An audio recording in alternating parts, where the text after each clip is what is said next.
Reforma a la ley de alquileres, vivienda para damnificados o expropiación funcional. La otra cara de la catástrofe. Personas sin localizar, opacidad oficial y zonas abandonadas más allá de La Guaira. Secuela epidemiológica. La Organización Panamericana de la Salud enciende las alarmas por posibles brotes en Venezuela. Les contamos. Nuestro país enfrenta días de enormes desafíos, pero también de esperanza y solidaridad. En Impacto Venezuela seguimos acompañándolos con una cobertura permanente y verificando cada hecho con responsabilidad. Bienvenidos a la emisión matutina de noticias de este viernes 10 de julio de 2026. Soy Mildred Manrique, comenzamos.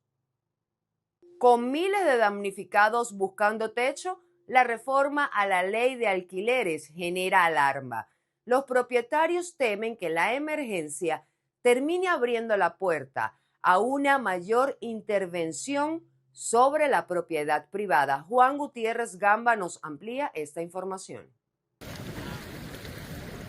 Los terremotos dejaron miles de familias sin vivienda y con necesidad urgente, conseguir un lugar donde vivir.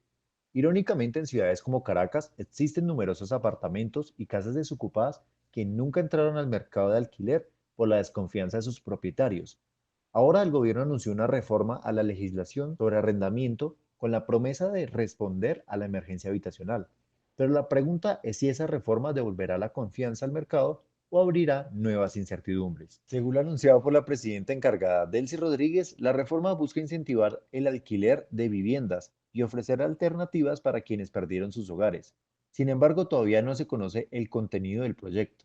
Especialistas explican que, en términos generales, cuando un inmueble deja de ser habitable por un desastre natural, las obligaciones contractuales pueden cambiar, aunque cada caso dependerá del contrato y de la legislación aplicable. Podríamos decir que existe la alerta o el miedo de unas ocupaciones forzadas por usando el decreto de emergencia que se lo permitiría, pero esa no debe ser la opción. Incluso tenemos ya como conocimiento de amenaza de edificaciones que están parcialmente invadidas, donde comparten tanto el invasor como el propietario, donde con todo esto hay amenazas de tomar nuevas edificaciones. Eso no es lo que se busca, porque en medio de esto hay que respetar la propiedad privada. La falta de un hogar para los ciudadanos genera una incertidumbre peligrosa.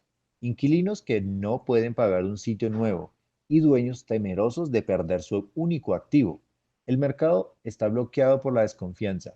Sin garantías reales para el arrendador, el miedo a alquilar sigue siendo el mayor obstáculo para solucionar la vivienda de los afectados. El Estado conversar con los propietarios, llevar a cabo alquiler de edificaciones o de apartamentos con subsidio del Estado, donde se lleguen a acuerdos con los propietarios. No puede haber una nueva oleada de expropiaciones ni una nueva oleada de invasiones, porque eso lo que va a generar es caos. Incluso te voy a poner una estadística importante: muchas de las edificaciones que hoy tienen etiqueta roja o etiqueta amarilla y fueron muy golpeadas por el terremoto son edificaciones invadidas en el centro de Caracas. Una reforma que solo apunta a la coacción y no a la confianza condenará a Caracas a seguir teniendo miles de inmuebles vacíos a la par que cientos de damnificados esperan una respuesta. La reconstrucción requiere un mercado sano, donde el derecho del damnificado a un techo y del propietario a su bien puedan coexistir bajo una ley que garantice seguridad jurídica para todos.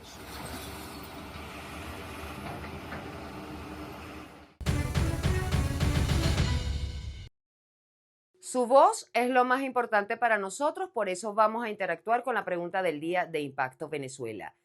Miles de venezolanos que quedaron damnificados necesitan una solución habitacional, pero ¿crees que Delcy Rodríguez sea capaz de intervenir la propiedad privada para resolver? Argumenta tu respuesta, los comentarios están a tu disposición, te leemos. Muchas familias siguen haciéndose la misma pregunta: ¿dónde están sus seres queridos? A más de 2 semanas de los terremotos, el país continúa sin un registro oficial de personas desaparecidas. Ciudadanos y organizaciones intentan llenar ese vacío con plataformas y bases de datos improvisadas. Juliana Palmar con los detalles. A más de 2 semanas de la tragedia, Venezuela sigue sin un balance oficial sobre el número de desaparecidos.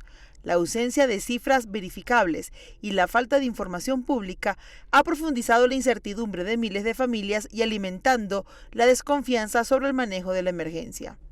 Para el coordinador nacional de Unión y Cambio, Ángel Medina, esta falta de transparencia refleja la pérdida de credibilidad de las instituciones encargadas de atender la crisis. Mira, es que es muy difícil pedirle a la gente, o es que es muy difícil que me pidas a mí que yo tenga confianza en un proceso que va a llevar Jacqueline Faría. Es que no puede ser. No puede ser que sigan reciclando lo mismo, que han hecho lo mismo. Y es verdad, ¿cómo el país va a confiar en eso? Por eso la única manera de que exista confianza, la confianza no es algo que tú decretas, ni que dices tenme confianza. La confianza se produce cuando hay acciones concretas. Otro, en un proceso de reconstrucción como el que necesita Venezuela, yo sí le tengo confianza a las Naciones Unidas. Le puedo tener más confianza a la Corporación Andina de Fomento, o al Banco Interamericano de Desarrollo, o a la cooperación internacional. Medina sostiene que las autoridades reaccionaron tarde frente a la magnitud del desastre y que la respuesta institucional no estuvo a la altura de las necesidades de la población. A su juicio, la opacidad con que han manejado la información dificulta la atención de los damnificados. Llegaron tarde, pero es terrible porque no solamente es llegar tarde, es la desinformación absoluta. Yo quiero preguntarle al pueblo de Venezuela y a ustedes mismos los periodistas, ¿ustedes saben quién es Juan Ernesto Zulbarán Quintero? Esa persona ha hecho una declaración desde que sucedió el terremoto para acá. Ha dado un parte de lo que ha sucedido y de qué es lo que se está haciendo en Venezuela. Pues Juan Ernesto Zulbarán Quintero es la autoridad única para la respuesta frente a los efectos dañosos causados por los eventos sísmicos. La tragedia de los desaparecidos continúan creciendo. Sin datos oficiales confiables, distintas fuentes estiman que podrían existir más de 50.000 personas cuyo paradero aún se desconoce. Ante este vacío informativo, voluntarios impulsaron la plataforma Desaparecidos Terremoto Venezuela, donde familiares reportan casos y buscan información sobre posibles sobrevivientes. Pero, ¿qué implica para un país enfrentar una catástrofe sin un sistema oficial confiable de registro de desaparecidos? Creo que lo primero es recordar que Venezuela tiene años, décadas, sin siquiera un censo nacional. Y bueno, y no solamente un censo de la población, sino que sin ningún tipo de cifras oficiales. Nosotros publicamos, y te lo voy a compartir, un informe recientemente a los 8 días de la tragedia, donde señalamos muy enfáticamente que el Estado abdicó su deber de proteger a las víctimas. Entonces, ¿cómo afecta la falta de información oficial? Bueno, mira, que seguimos, el daño se sigue profundizando. Ya una tragedia de enormes magnitudes causa una herida profunda en Venezuela, pero evidentemente este desamparo, esta incertidumbre, lo que hace es agudizar el sufrimiento, la angustia, la incertidumbre. La búsqueda también se trasladó a redes sociales, grupos de WhatsApp y bases de datos colaborativas creadas por ciudadanos para intentar localizar a familiares rescatados, hospitalizados o aún bajo los escombros. Al final es un vacío, todas las cifras van a ser referenciales, porque de nuevo las organizaciones de la sociedad civil primero no tenemos mandato, no tenemos atribución, cualidad para ofrecer cifras oficiales, porque no lo son. Entonces lo que hacemos es un esfuerzo de tratar de generar indicadores, de mostrar la dimensión de la tragedia, pero al final, bueno, ¿qué va a pasar? Que siempre va a quedar en entredicho, que las autoridades van a decir que eso es mentira, que esos registros son falsos, que son sesgados, que son manipulados, que no son corroborables, aun cuando nosotros, las organizaciones, tenemos metodologías rigurosas, estándares de verificación, cuando el deber de ofrecer balances lo tiene el Estado. Pero la ausencia de censos y de estadísticas oficiales desde hace más de una década impide dimensionar con precisión el impacto de la catástrofe y convierte la falta de información en un nuevo obstáculo para las víctimas y sus familias. Para Impacto Venezuela, Juliana Palmar. No todas las heridas de la tragedia están en los titulares. Zonas como el Junquito Galipán y la Colonia Tovar luchan por levantarse, mientras sus habitantes denuncian haber quedado fuera del mapa de la emergencia y de la lupa gubernamental. Continuamos con María José Prado. Cuando un caraqueño quería escapar del ruido de la ciudad, el plan casi siempre era el mismo: subir a Galipán, comer una cachapa en el Junquito o pasar el fin de semana en la Colonia Tovar. Hoy esos mismos destinos muestran otra cara. Los terremotos dejaron restaurantes en ruinas, viviendas colapsadas, escuelas afectadas y decenas de familias desplazadas. Pero mientras toda la atención se concentró en La Guaira, estos pueblos quedaron prácticamente fuera de la atención, tratando de levantarse con el esfuerzo de sus propios habitantes. Mira, sí es muy normal que algunas comunidades queden fuera del foco. Recuerda bueno, pues que hay lugares que tienen más relevancia económica, política, socialmente, ¿no? Entonces, esos son los lugares que van a atacar primero, donde va a haber mayor ayuda, donde va a haber mayor insumo, y otros, por no tener tanta relevancia, no les van a llegar. Por ejemplo, toda la ayuda internacional tiene su foco en La Guaira, en Caraballeda o en Catialamar, pero hay lugares de la misma Guaira, en Naiguatá, hacia el Junquito, incluso fuera del estado, como en Aragua, Choroní, incluso aquí mismo en Caracas, donde pues no se ve ayuda internacional. Estarán llegando insumos, pero es más las comunidades dotándose a ellos mismos que digámoslo así, el gobierno y todas estas organizaciones que están llevando la ayuda, puntualizándola en el lugar más afectado. En el Junquito, vecinos aseguran que fueron ellos quienes comenzaron a remover escombros y rescatar personas antes de la llegada de los organismos de emergencia. Comerciantes perdieron los restaurantes que sostenían la economía local y todavía esperan un plan de reconstrucción. En la Colonia Tovar, uno de los principales destinos turísticos del país, varias edificaciones quedaron inhabitables y cientos de personas tuvieron que ser reubicadas. En Galipán, las fallas en la vialidad y los derrumbes también golpearon a quienes dependen casi exclusivamente del turismo para vivir. Aunque el gobierno asegura haber desplegado funcionarios en estas zonas, numerosos habitantes sostienen que la ayuda ha sido insuficiente frente a la magnitud de los daños. Y el riesgo que implica el retraso de las evaluaciones estructurales tiene que ver con la necesidad que están teniendo las personas de haberse quedado sin un hogar, sin una casa, sin un techo donde vivir, puedan hacer uso de estas estructuras bajo su propio criterio, ¿no? El detalle está en que estas estructuras, si están seriamente afectadas, si no hay una evaluación, las personas pues pueden hacer uso de ellas, y si hay un sismo de menor intensidad, como lo que han ocurrido recientemente o las réplicas que han seguido ocurriendo después del terremoto, esta estructura se puede venir. O por el contrario, si estas estructuras están en buen estado, quedan en buen estado, solo que hay que hacer arreglos menores, pues se puede atacar eso para darle solución a estas personas que quedaron sin un hogar, y de alguna manera empezar a cumplir y a solventar esta necesidad que es amplia en este caso, como lo que está ocurriendo en Caraballeda y en Catialamar principalmente. Los terremotos no solo derribaron edificios, también golpearon a algunos de los destinos turísticos más tradicionales del centro del país.